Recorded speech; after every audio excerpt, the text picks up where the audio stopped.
Hello, friends. Welcome back to the Coach Cast with Jim Glogowski. Today we're hosted by Chad Birger and Sam Dooyema, and we're going to recap the Cougars' Week 7 game against MSU Moorhead, and then we will preview the Week 8 matchup against Winona State. So to start off with, let's go ahead and take a look at what happened this past weekend for the Cougars. The Cougars went up to Moorhead and played MSU Moorhead. Moorhead won 53-40 was the final, moving Moorhead to a 4-3 overall record. Sioux Falls drops to 3-4 on the season with the loss. The scoring summary in the first quarter, the Cougars got off to a 7-0 lead, and then Moorhead was able to match that. However, they missed the PAT. So the Cougars led 7-6 at the end of first. Teams had a couple touchdowns each in the second quarter. Cougars had a 1-point lead at halftime. Then the third quarter, MSU Moorhead put up 20 points to the Cougars 7. And in the fourth, they finished off with 13 points for Moorhead and the Cougars 12, leading us to a final score of 53-40. So Sam will go ahead and take us through the individual scoring summary for the game. It's going to take a little longer today, but USF kicked it off. As Chad said, Matt Grabowski hauled in a 12-yard pass from Camden Dean. And Nick Hernandez's PAT was good. MSU would answer with a 98-yard pick six by Josiah Boehm. And as we rolled into the second quarter, then the shootout really began as Ryan Biebendorf had a 6-yard pass from Jack Strand with a PAT was good. Hunter Schneider hauled in a 12-yard pass from Dean as well, and Hernandez's PAT was also good. And Biebendorf then had a 26-yard pass from Strand, and the kick was good as well. And Mark Leonard also hauled in an 18-yard pass in the second quarter from Camden Dean to roll into halftime. As we got into the third quarter, as Chad mentioned, the fireworks really kind of started for MSU Moorhead. Biebendorf had an 18-yard pass from Strand, and Gage Florence hauled in a 32-yard pass from Strand. The Coup was able to answer with a 15-yard Mark Leonard pass from Camden Dean, and Hernandez PAT was good on the play. But MSU would answer with a Tyson Powell 1-yard run to finish out the scoring in the third quarter. As we rolled into the fourth, Biebendorf would haul in another 17-yard pass from Jack Strand. And then Mark Leonard had a 14-yard pass from Camden Dean. And MSU would finish the scoring out with a 67-yard long pass from Jack Strand. And Christian Janis would tack one more on for the Coup with a 3-yard pass from Camden Dean to finish out the scoring for the Coup. The statistics for the game are available at usfcougars.com. If you would like the full official statistics, you can go there and check it out. USF actually had 635 total yards on the game to MSU Moorhead's 446. Passing yards, the Cougars finished the game with 463 versus 428 for the Dragons. 172 rushing yards for the Cougars versus 18 for Moorhead. And as far as first downs go, the Cougars had 38 total first downs versus 13 for Moorhead. Third down conversions up over 50% for both teams, 11 for 19 for the Cougars and 6 for 10 for Moorhead. And fourth downs conversions, the Cougars actually converted their first 3 fourth down conversions and then had 2 that were unsuccessful later on. Moorhead was 0 for 1 on fourth down conversions. The time of possession for the game, the Cougars dominated the time of possession, 43 minutes and 23 seconds to 16:37 for the Dragons. For the Cougars, Camden Dean set a couple school records in the game on Saturday. He was 41 for 63 passing for a school record 463 yards. That's a single game record for passing yardage. He also had 6 touchdowns and threw 3 interceptions. He had 22 carries, for 120 yards. And so his total yardage, if you take the 463 plus the 120, it actually was also a school record for total yardage in a game. I think that broke Luke Papillion's prior record from a previous year. The running backs were kind of held in check for the Cougars. Runnigan and Grabowski combined for 18 carries for 35 yards. Carter Slykehouse did also set a USF single game record with 18 receptions for 206 yards. The 18 receptions broke the record of Kalen DeBoer and Josh Angulo, who previously held that. And Mark Leonard also chipped in with 9 catches for 130 yards and 3 touchdowns. Adonis Hutchinson had 5 catches for a nice 69 yards. And Grzybowski, Janis, and Hunter Schneider also caught 1 touchdown apiece. The Cougars did not give up any sacks in the game. We're also unable to get to Mr. Strand for the Dragons, and so there were 0 total sacks in the game in 93 pass attempts. So interesting statistic. As a former offensive lineman, I always like those type of stats. So now we'll go ahead and bring in Coach Glow to tell us a little bit about his initial thoughts on the game on Saturday. Yeah, it makes my head hurt just looking at those stats again. I mean, the shocker to me is 93 attempts and no sacks, either team. So I don't know what that was all about. But, yeah, one of the more stranger games I've been a part of. You look at those stats, and like we were saying before this, if I had to guess who would win that football game based on those stats, there's no question in my mind that the team obviously in the left-hand column would have dominated that game. And that wasn't the case, unfortunately. And obviously offensively did some really good things. Defensively, we gave up too many big plays, too many explosive plays too quickly. And it just felt like during the course of the game that we were grinding through every drive versus they seemed to have some bigger plays and their scores came with a little less effort. And I think when it was all said and done, 3 turnovers, although they had 2 turnovers, we made them fumble and took an interception away. But, in my mind, a block punt is similar to a turnover, as well as, the pick 6 obviously was a big difference. And quite frankly, that was probably the difference in the game, the pick 6 for the touchdown. And then early in the third quarter, we had a chance to stay within striking distance, and on 4th and 1, we didn't capitalize on it. We were really aggressive. We went for 4th down and 1 on our own 20-yard line, I think. And I sent the message to our team during the week, and I said it to the same thing after the game yesterday that, we're going to be aggressive here. We're going to win. I trust our guys. I have faith in our offense. And, unfortunately, it just didn't work out as the game came to a close. Coach, you mentioned that pick 6. So the Cougars received the opening kickoff and then drove all the way down the field and scored. Is that correct? I'm trying to remember here. Well, we went 3 and out. They went 3 and out. So it's 3 and out, and then you scored on the 3rd possession, your second possession, and then your defense was able to stop them again. There's the second time that Moorhead got the ball. You got the ball. You drove all the way down the field. You were inside the 10-yard line, and then you threw that pick 6. Yeah. You mentioned that was kind of a big momentum changer. It felt like USF kind of dominated that first quarter, both in terms of time of possession, but defensively you had 2 big stops there as well. What does something like that pick 6 do to your entire team? Well, I think the way the game was going, our game plan obviously was to try to control the clock, keep their offense off the field, limit their opportunities. And, obviously the score is 21-20 at the half, but I'm not so sure that I've been a part of a game where we so thoroughly executed the game plan in the first half. I think they had 2 or 3 3-and-outs in the first half, and we're down there 7-0. We're driving to score to go up 14-0 and go right down the field on them. And 2nd and goal on the 6, I think it was, and Cam rolls out and dumps it to the tight end. It just deflected off his hands, and it's one of those deals where everybody's going one way. The one guy that catches the ball is going the opposite direction, and Dylan Rudigan. And there was you watch the film, there's several phenomenal efforts to try to catch him, which is inspiring.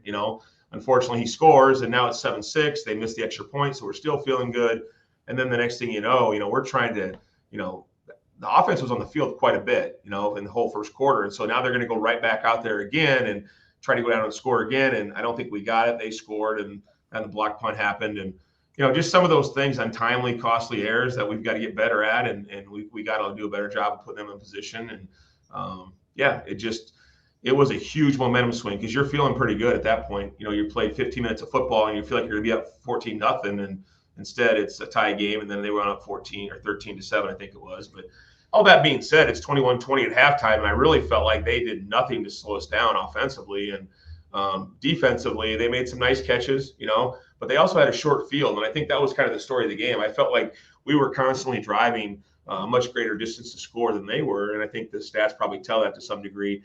You out-yarded somebody by 200 yards and dominate the time of possession. And all the things that stats would tell you win the game didn't matter because they had shorter fields, and you have shorter fields, you have less total yards, and give them credit. They made some fantastic plays, and we didn't make such great plays at the end of the game, and that was the difference. But, Yeah, all in all, I mean, just the fight, the character, all the stuff that coaches talk about, want to see, that was awesome.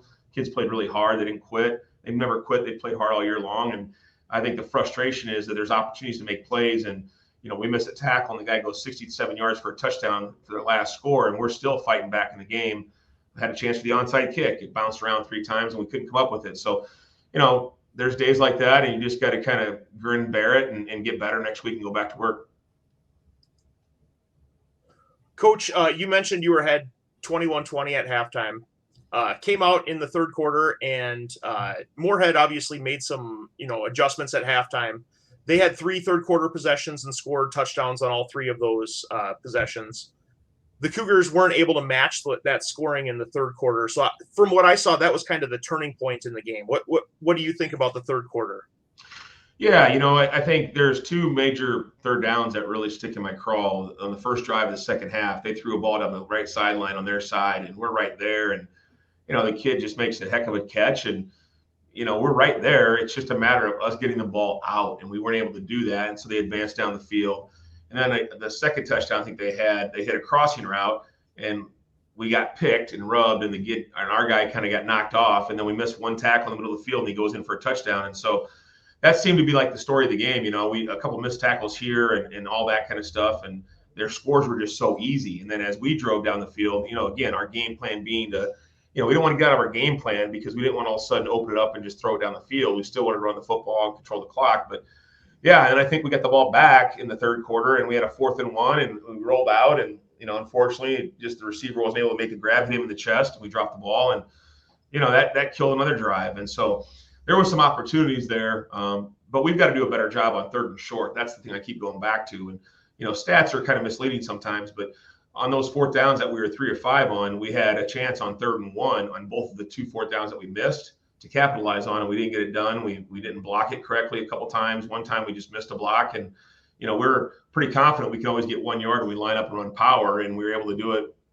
3 out of the 5 times. And the one time you can't run the same play over and over again. So the one time we booted out and got to the flat and tried to dump the ball off, we just didn't catch it. And, so the kids aren't trying to drop the ball. And I think sometimes coaches have to keep that in mind. They're not trying to screw up, and so there's not a lot of yelling and screaming and ripping, that kind of stuff. It's more or less, hey man, listen, this is how you got to do a better job of catching that.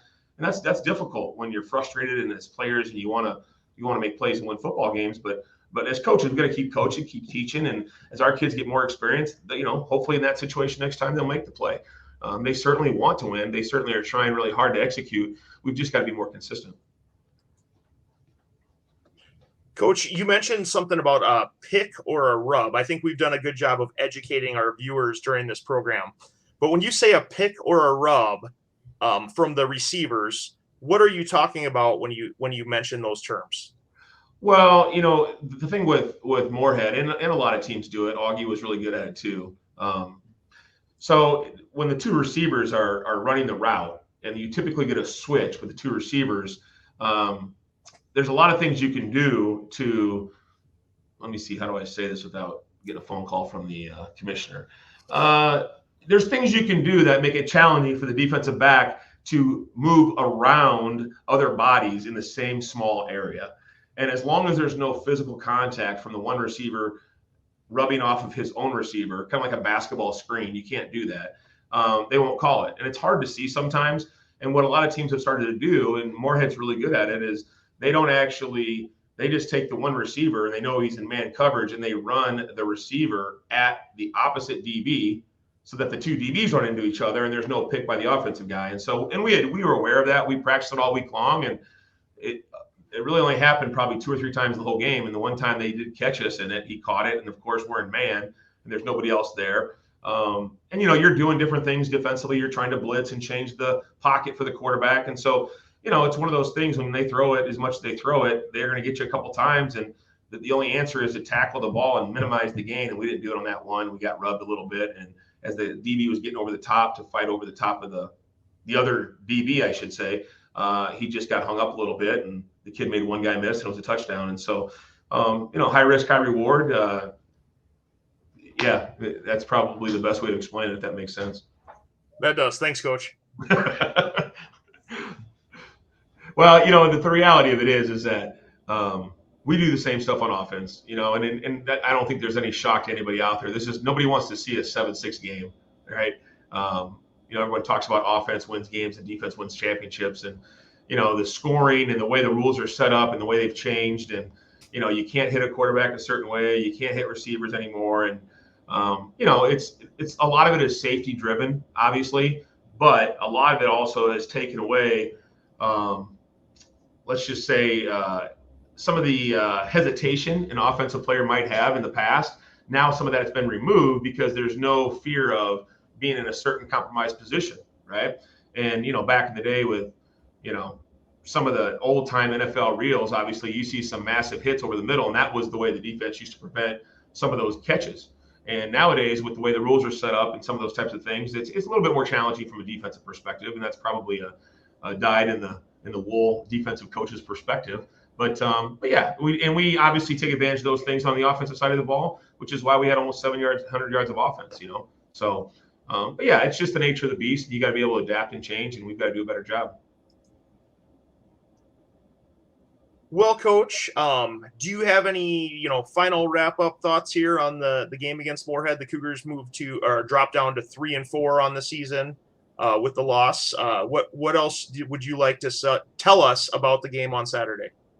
Well, I think our coaches did a nice job of putting our players in position. I thought the first half, really going into halftime, I felt really good. There wasn't a whole lot of adjustments to make.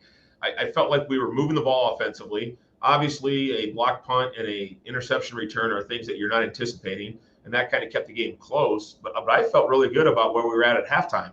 And then the second half, probably the last thing we wanted to have happen was them to score quickly. We didn't make them earn it like we'd wanted to all week long, but they got into a situation where they just started throwing, fades down the sideline, and it became a jump ball. And I think of the 3 or 4 they threw, they caught 3 of the 4, and the other one, we took it away from them and intercepted it, And so, the last touchdown, we have them 3rd and 13, and we slip and miss a tackle, and the guy goes for 70 yards and a touchdown. And so those are things that we've got to get better at, and we have to understand that minimizing the gain is just as important as stopping the play and making people earn their yards. And, I'm sure if you're the defensive coordinator at Moorhead, you're sitting there going, man, we kind of got away with one. We gave up 700 yards of offense and still won the game by 10 points or whatever. But I'm proud of our kids. I think there's a lot of potential. Our quarterback made a lot of big-time plays with his feet. Our young receivers, Adonis Hutchinson, had a fantastic game. Carter Slykehouse, as you mentioned, setting school records.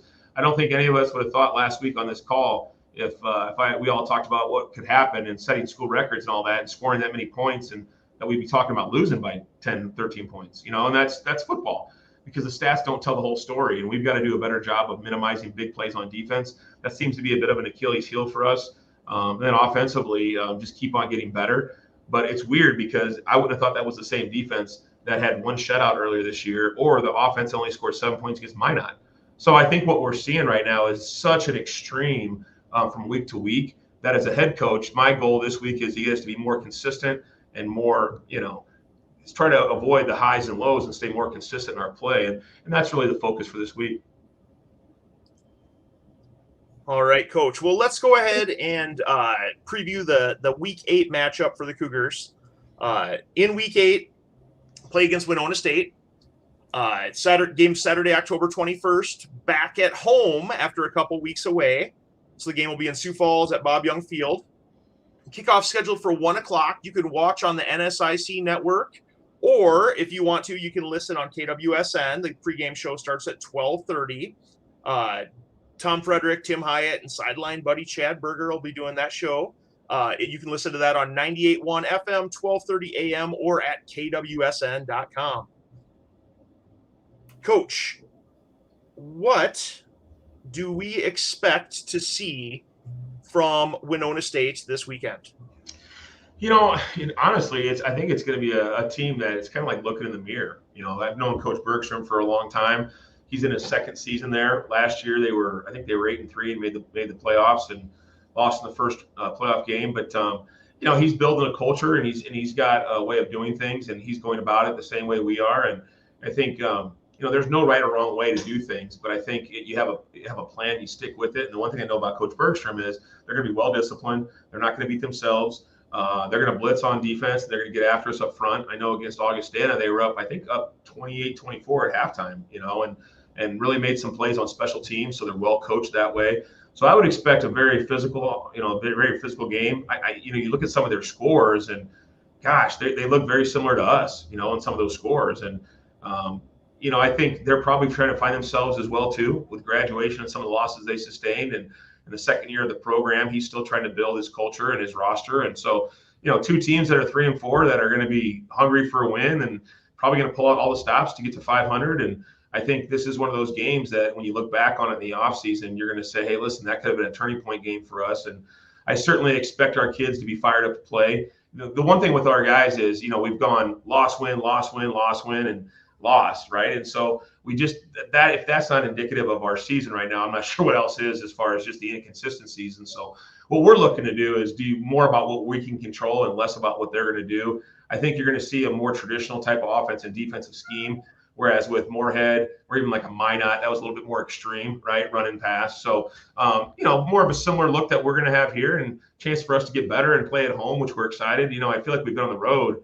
every week of the season so far, but for the last 6 weeks or whatever, something like that, we've been on the road. So it's good to get back home, and it's good to sleep in our own beds on Friday night. It's good to go through a walkthrough in our stadium and those type of things. And so, we are building a mentality, and we're building a culture, and this is one of those games that the outcome of the game will be a byproduct of what happens during the week in practice. And I think staying true to what we do to preparation wise, have another great week of practice. And like I told the kids, you can't change your preparation week in, week out because of what happened on Saturday. There has to be a constant, something you can rely upon, something what you have to get better at. And then, you tweak a few things, obviously, but we've got to continue to improve. And I'm sure Winona feels the same way.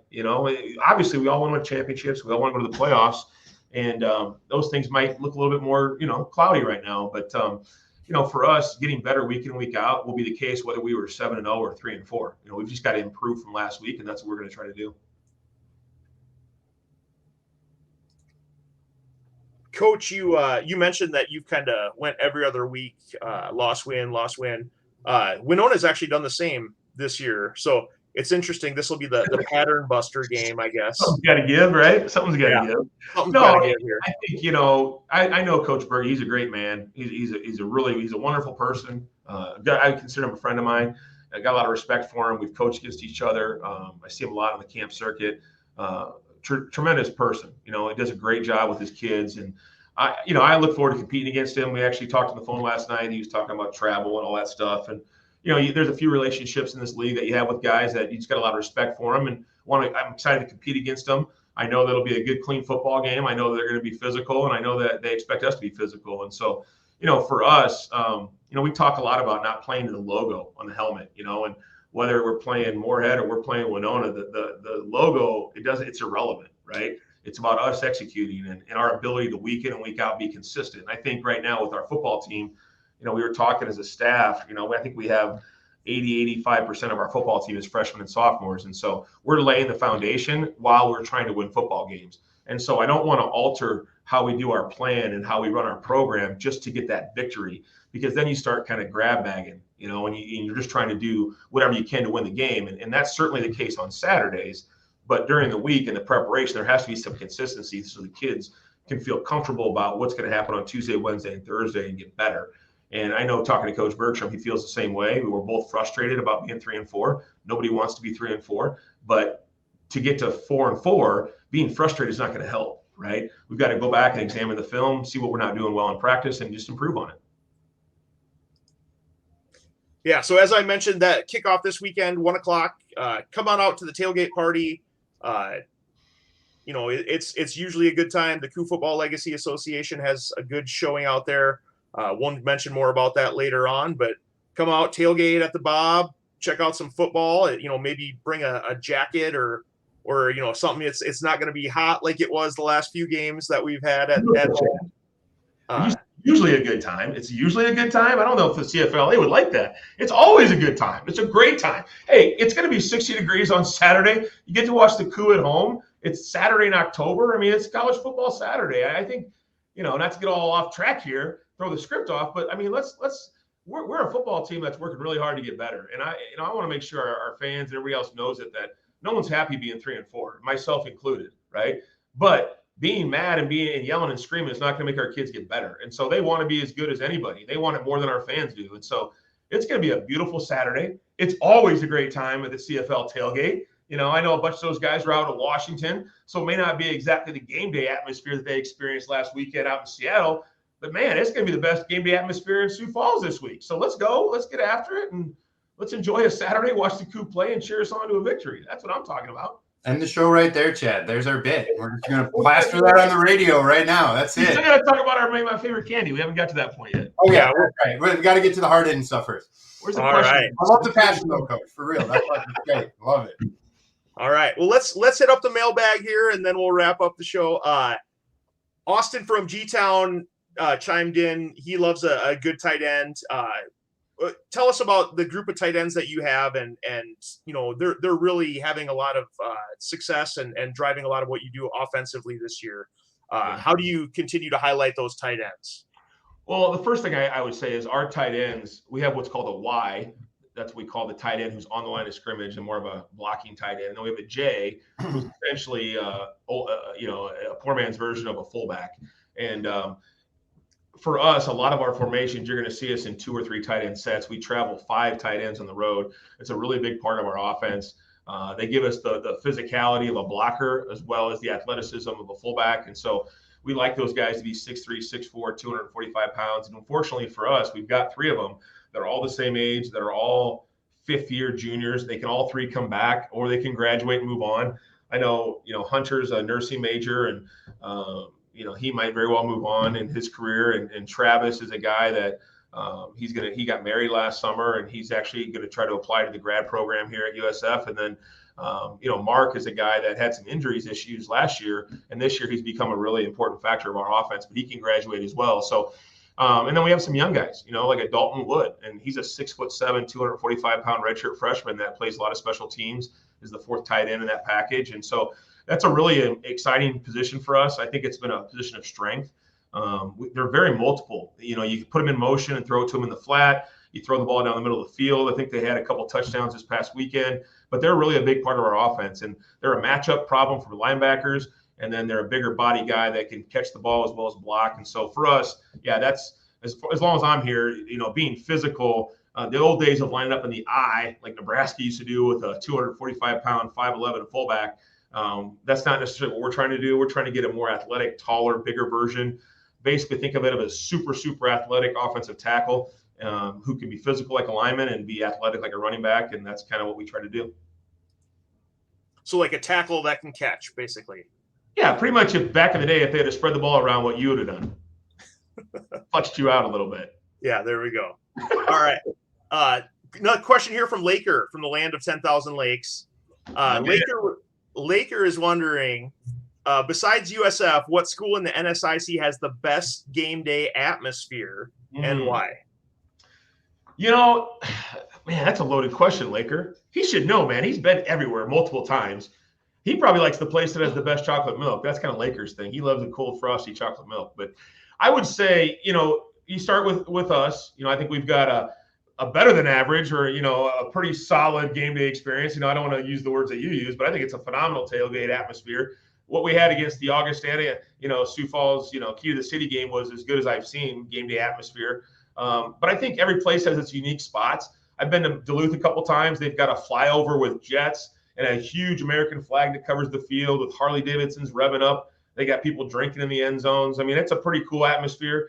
Bemidji is a very unique atmosphere out on the lake. It's a beautiful area up there. And when I played up there a few times, it's been a great crowd and a very raucous environment.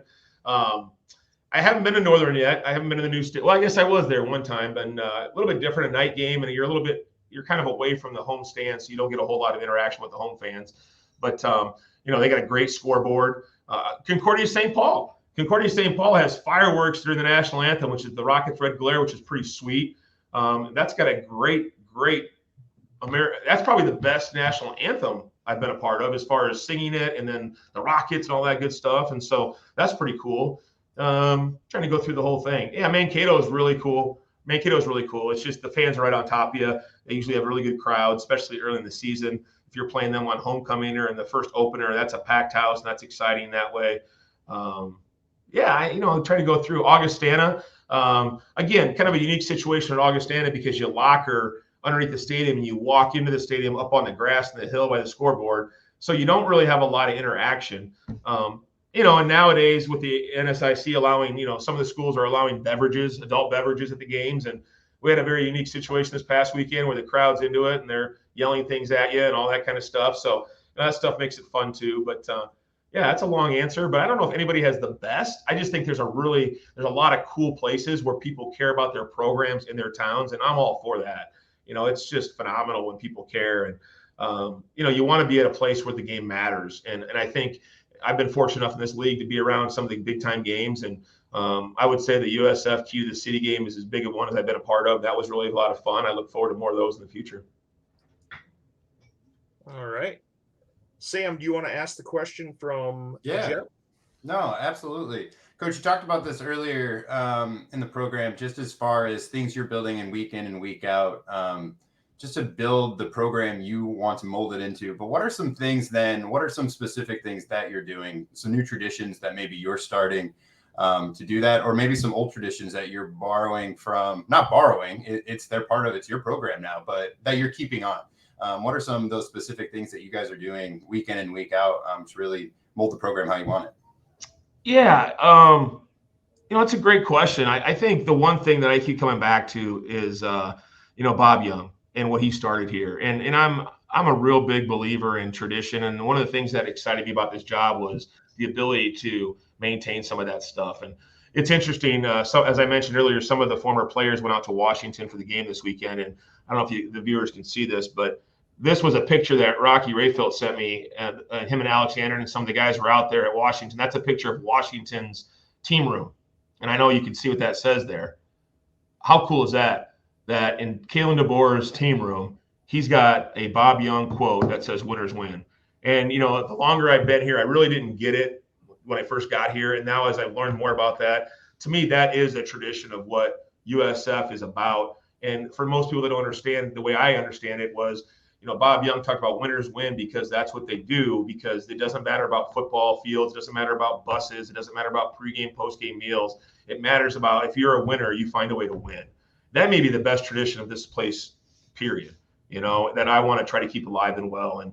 But it's a great question, Sam, because the other part of that is, too, it's not necessarily, it wasn't mine, right? And so I want to also incorporate my own personal touch, but I don't want to dominate the winners win, because that is Sioux Falls football. That's what Sioux Falls football was built on. And so, we've kind of created the built different mentality, which if you're really different, that means you're willing to do what things that other people may not be willing to do to win. And if we can complement that with the idea that, hey, winners win because that's what winners do, I think we've got all the tradition that we need right there, and there's some really cool things, getting alums incorporated in the program. The CFLA is an unbelievable opportunity for our alums to be involved and to impact our kids. And last week, I think it was last Monday, we had some guys on campus, and Casey Peters, a guy who played here, now he's with Federated Insurance, and coupled him with our academic resource center that helps guys get jobs and in resume building and all that, and bringing those guys back on campus to help us understand what can be possible with the Sioux Falls degree, and all the guys that are out there that want to help you be successful after football. So I guess that's the two things. It's kind of a two-pronged approach as far as the winners win mentality, which is something they're going to take with them. That it's nothing concrete. It's something inside them that they take with them. That's going to serve them well for the rest of their lives.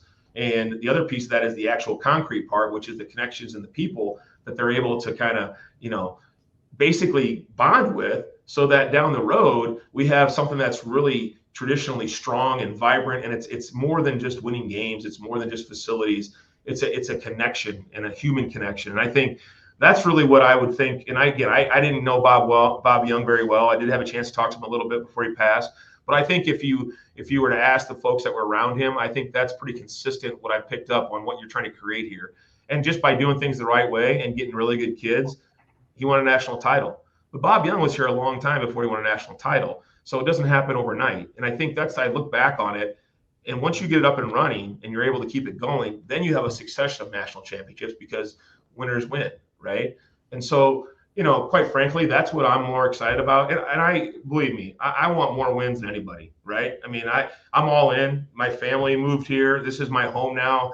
Bought a house. I live in Sioux Falls. Like, this is my daughter goes to school here. My son goes as a student here. So I am all in, and I want to win as much as anybody, but I want to win the right way. And I'm not willing to sacrifice winning today just to win a game that's not going to help us benefit for the long term. So, really long answer, shocking. But I think that's what winners win means to me. And I think it's a time honored tradition. And I think we all can agree with that. It doesn't happen overnight. Well said. Thanks, Coach. Final question here. Chad from T chimed in. Chad is a notorious full-size candy bar handing out on Halloween type of guy. And so he was wondering, what is your favorite Halloween candy? Chad from T. I feel like I know this guy. I'll tell you what. I am a big Reese's Peanut Butter Cup fan. But here's the thing. If you go and just get the little mini ones, you have to pull off a chocolate wrapper or a brown wrapper, okay? If you get the football Reese's Pieces cups, or you get the Easter time, you get the Easter eggs, there's no paper. It's just straight deliciousness of peanut butter and chocolate. And I don't know if there's any two things that go together better than chocolate and peanut butter. I'm trying to think. I'm a big Snickers guy, but I'm not a huge peanut guy. There's nothing worse than going to a house for trick-or-treating and they give you like that grab bag from Walmart. It's like 35 different candies, like duds and lollipops and stuff. And they're, take a couple or through. You get a few now and laters in the bottom of your bag. Nobody wants that. Give me some real vibrant candy. A nice big bar would be nice. I know when I was at USD back in the day, I would always take our kids to the president of USD's house because he gave out king size candy bars, pretty big time, and Chad from T must be on a really, really high budget because if he's giving out full size candy bars, I'm gonna have to get his address and take my daughter down there and get one of those because I'm not trying to go for that snack size, if you know what I'm saying. Yeah, fun size doesn't really impress anyone, does it? It's not that because fun. I'm kind of in the game, but I'm not really in the game. I kind of like Halloween, but I'm too cheap to get the big bars. So this Chad from T guy sounds like he's got it going on. Coach Glow, as the show's resident scientist, I must add that there has been studies done that the Easter egg has the highest proportion of peanut butter as far as the different Reese's. I'll make sure I find you that article. Somebody went through and figured out how much peanut butter of all the specialty. Stay away from the Christmas trees. They're too chocolatey. They're not enough peanut butter. I think Easter eggs are your best bang for your buck. So stock up. The leaves are a tree. It's too chocolatey. Yeah, exactly. The thing is, I'm not a big fan of like PB&Js. I don't really like peanut butter, but if you give me a delicious, tasty peanut butter, chocolate combination of any level, I'm good. It is the best. Well, I think that's probably a good place to end the show this week. We'll go ahead and wrap up talking about the Coup Football Legacy Association. Just play Coach Glow's bit again. Let's hear it again. People can chime in and join that later or replay that later on. But the Coup Football Legacy Association has a mission to bring alumni, family, friends, and supporters together to help equip the USF football program with the resources necessary to continue its winning legacy. You can join the Coup Football Legacy Association by going to their website, couplegacy.com. Or if you're watching on YouTube, you can click on the QR code on the screen. If you'd like more information, come on out to the best tailgate in the NSIC this weekend at the Coup. We'll be rolling probably between 10 and 11 a.m., getting ready to rock and roll. You can find me, you can find Sam, or you can find Alex or any of the other guys, and we can give you more information about the CFLA. So we'll go ahead and wrap up there for Coach Glow and Sam Dooyema. We hope that everyone enjoyed this week's show and stay safe. Until next time, go Cougars.